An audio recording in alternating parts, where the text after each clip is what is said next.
įdomiau, kai matau, kad būti visai kitaip vaikus išleidi, matai, kad juos palydi ir žvilgsniu ir jeigu ką padeda.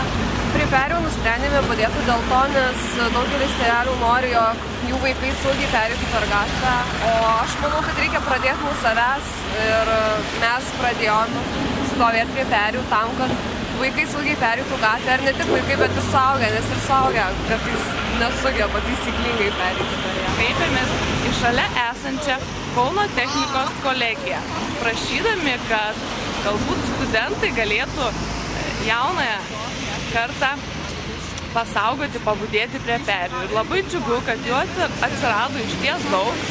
Ir šias 2 savaitės, šią ir ateinančią, jie sutiko pabudėti prie pėsčiųjų perėjų, kad vaikai saugiai pasiektų mokyklą, darželį. Labai džiugu, kad ši mūsų akcija tampa dėmesingesni.